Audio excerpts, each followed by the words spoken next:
The live TV, सच सबसे आगे। नमस्कार, द लाइव टीवी आप देख रहे हैं। आपके साथ मैं हूं आदित्य कुमार।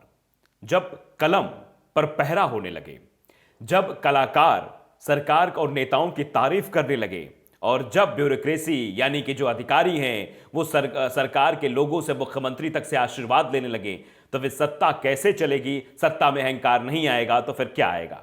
यह हम आज इसलिए कह रहे हैं क्योंकि आपने देखा है किस तरीके से बार बार, चाहे वो अंधभक्त हो या बीजेपी कुछ नेता हो, वो अमित शाह और प्रधानमंत्री नरेंद्र मोदी जी को और साथ ही साथ योगी आदित्यनाथ जी को अवतार बताते हैं, उनकी तुलना भगवान से करते हैं। ऐसा लगता है कि उन लोगों की चरण वंदना करनी चाहिए और चरण वंदना करते करते उन लोगों से आशीर्वाद लेना चाहिए। और जो ब्यूरोक्रेसी, जो अधिकारी गण होते हैं, जो आईपीएस अधिकारी तक होते हैं, वो आशीर्वाद लेने के लिए मुख्यमंत्री के पास जाते हैं, मुख्यमंत्री जी से आशीर्वाद लेते हैं। तो आप समझिए, जब ऐसा होगा तो सरकार कैसे काम करेगी, और फिर सत्ता के अहंकार और मद की जो बात होती है वो क्यों नहीं आएगा? क्योंकि सामने कलाकार बैठकर स्वयं जो है तुलना कर रहे हैं किससे? भगवान शिव से, अमित शाह जी की।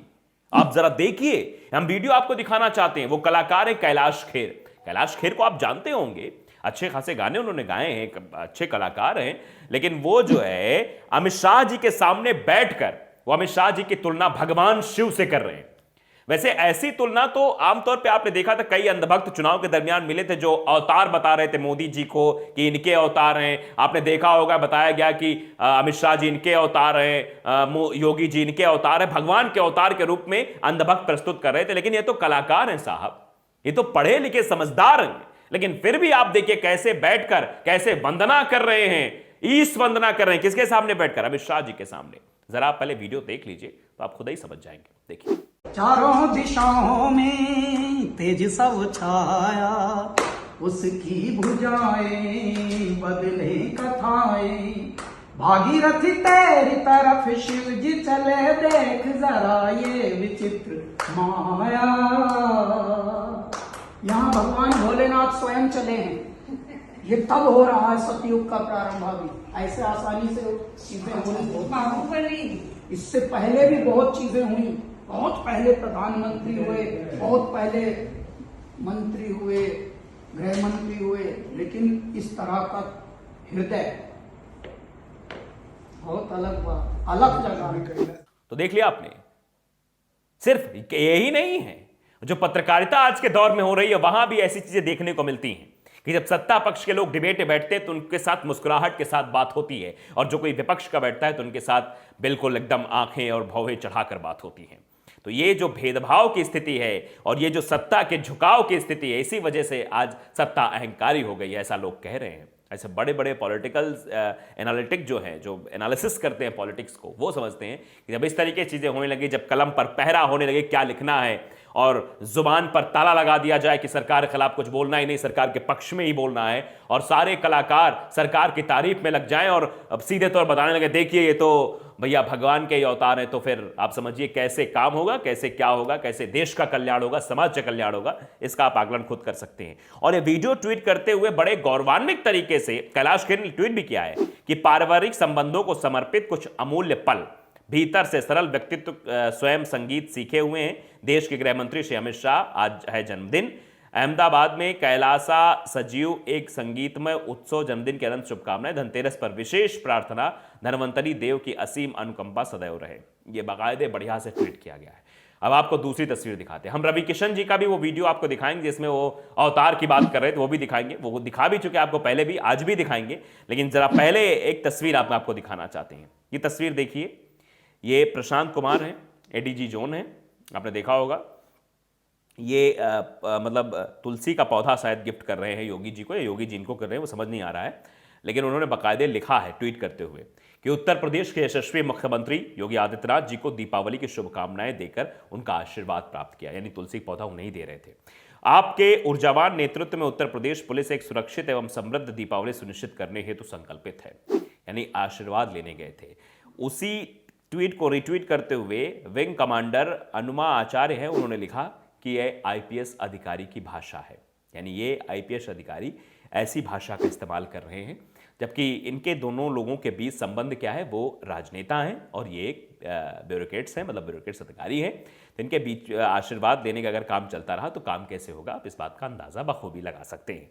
तो वही उन्होंने ट्वीट किया, ये आईपीएस की भाषा है, मतलब एकदम विनम्र से हो गए हैं, विनम्रता इनके अंदर छा गई है, जो है ये सब आप देख सकते हैं। इस तरीके की चीज़ें अगर देश में होंगी तो फिर अंदाज़ा लगाइए फिर काम कैसे होगा।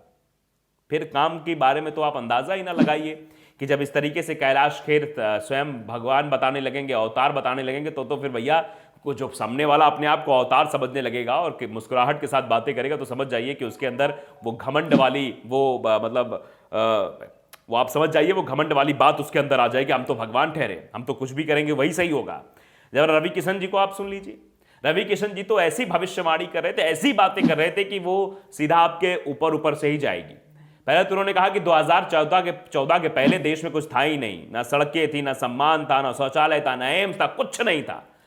इसके पहले सब कुछ नहीं था, लेकिन अब 2014 के बाद सब कुछ हो गया है और ये अवतार आए हैं, दो लोग अवतार हुए, योगी जी मोदी जी अवतरित होकर आए हैं। जरा सुन लीजिए आप रवि किशन जी को भी। जीवन बदल देना हो, कहा रहे हमारा देश 2014 के पहले, न सड़किया रहे, न सम्मान रहे, न शौचालय रहे, न मकान रहे, न अनाज था, न राशन था, न मेडिकल था, न एम्स था। बदल दिया जीवन, ग्रामीण गांव देवता देहात का ये लोग देवता के रूप में अवतरित हुए हैं। यशस्वी प्रधानमंत्री मोदी जी और पूज्य योगी महाराज, ये लोग धरती पे अवतरित हुए हैं। ये लोग जीवन बदल देना हो, ईमानदार हैं, इन लोगों को कुछ चाहिए नहीं। निगर प्रवीण ने यह वीडियो ट्वीट किया है, लिखा है निगर प्रवीण ने कि देश में 2000 पहले से न सड़कियां रहे, न सम्मान रहे, न शौचालय रहे, न एम्स रहे। बीजेपी सांसद रवि किशन, अच्छा तब सांसद नहीं बने तो इसलिए कुछ देख नहीं पाए होंगे। ये भी कटाक्ष किया है निगर प्रवीण ने कि तब सांसद नहीं बने थे, तब ये देख नहीं पाए, तब समझ नहीं पाए कि विकास आखिरकार होता है क्या, विकास की रूपरेखा क्या होती है। कहते नहीं, जब मेढक तालाब के अंदर रहता है तो उसको तालाब तक ही दुनिया दिखाई देती है। मेढक जब तालाब के बाहर निकलता है तब उसे पता लगता है कि दुनिया तो बहुत बड़ी है, अभी तो बहुत कुछ देखना और समझना बाकी था, हम तो कुछ देख ही नहीं पाए। तो वही हालत शायद रवि किशन जी की रही होगी। रवि किशन जी जिस तरीके से भाषा बोल रहे थे, तो ये सब आप समझिए कि ये कैलाश खेर हो, बहुत सारे एंकर्स भी हैं, आपने देखा होगा कि उनकी भाषा किस तरीके से जो है सरकार के पक्ष में ही रहती है। किसी भी आप हर जगह आप देखेंगे तो वो पक्षपात की ही बात करेंगे, खिलाफत करेंगे ही नहीं। और ऐसा लगेगा कि भारतीय जनता पार्टी का एक प्रवक्ता नहीं बल्कि दो प्रवक्ता बैठे हुए हैं, एक तो प्रमाणित प्रवक्ता है और दूसरा जो एंकर रहते हैं वही प्रवक्ता के तौर पे काम करते हैं। तो जब ये दौर आ जाएगा तो आप देश में विकास की तो बात ही मत करिएगा, क्योंकि जो वो करेंगे भाई वो अवतरित हैं, अवतरित होकर आए हैं, तो गलत कैसे कर सकते हैं। उनको भी इस बात का ज्ञान है कि हम तो अवतार हैं, हम गलत कैसे कर सकते हैं, और जब गलत नहीं करेंगे तो हम गलत को भी सही बनाने की कोशिश करेंगे। तो वो गलत को सही बता देते हैं एंकर्स, जो ये बता देते हैं कि रुपया गिरा नहीं है, डॉलर मजबूत हुआ है, पॉन्ड से कंपेयरिंग करने लगेंगे। और कुछ लोग तो रुपया गिरने के फायदे बताने लगेंगे। सुधीर चौधरी जैसे लोगों को आपने देखा होगा कि रुपया गिरने से देश में फायदा हो रहा है, देश का कोई भी नुकसान नहीं हो रहा है। सुशांत सिन्हा साहब क्या बता रहे थे, वो तो सीधे तौर बता रहे थे कि देखो पॉन्ड्स का ये बताइए कि रुपया गिरा है या डॉलर मजबूत हुआ है। और निर्मला सीतारमण तो भाई पार्टी की, वो तो बोलेंगे ही कि हाँ रुपया गिरा नहीं है बल्कि डॉलर मजबूत हुआ है। तो आप अंदाजा लगाइए 2014 के पहले जब रुपया गिरता था तब वो गिरा माना जाता, जब 60 रुपए में था, और जब अब 82 में पहुंच गया है तब रुपया गिरा नहीं है, तब डॉलर मजबूत हुआ है। कुछ लोग भी हैं, रिएक्शन भी दे रहे हैं। अमरीश कुमार चौबे लिखते हैं कि भाजपा राज में बिना चापलूसी किए किसी ऑफिसर की योग्यता का कोई मतलब ही नहीं। अफसरी सर्वाइव भी नहीं कर पाएगी बेचारों की। सभी सरकारी महकमों को कोई अदृश्य सर्कुलर है, जैसा सरकारी महकमों को ऐसा कोई अदृश्य सर्कुलर है, जो सर्कुलर जारी किया गया है कि ये करना ही है, नहीं तो भैया कुछ हो नहीं पाएगा, उद्धार नहीं हो पाएगा, आप काम भी नहीं कर पाओगे। आप सीधे तौर पर समझिए कि लोग भी ये मान गए हैं कि बिना चापलूसी कहे ऐसा कुछ नहीं हो सकता है। तो ये बातें हैं, ये लोग लिख रहे हैं, लोग कमेंट कर रहे हैं कि इस तरीके की चीज़ें की जा रही हैं और जैसा जो है चीज़ें हो रही हैं। अब जैसे कैलाश खेर साहब है, कैलाश खेर साहब जब पहुंचे तो उन्होंने इस तरह की बातें की तो लोगों ने रिएक्शन भी दिया।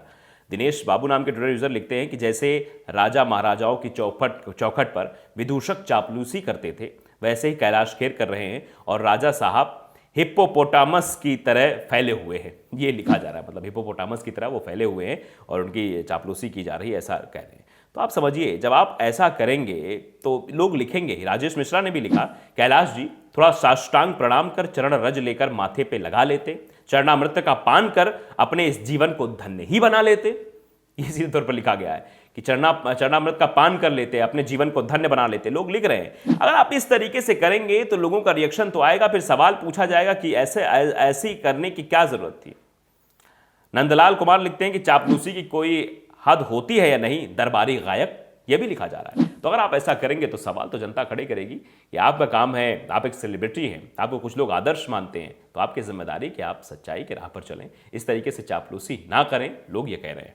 तो द लाइव टीवी को अगर आपने सब्सक्राइब नहीं किया, सब्सक्राइब जरूर करिए, बेल आइकन दबाइए ताकि सच खबरें आप तक पहुंचती रहे। नमस्कार। द लाइव टीवी, सच सबसे आगे।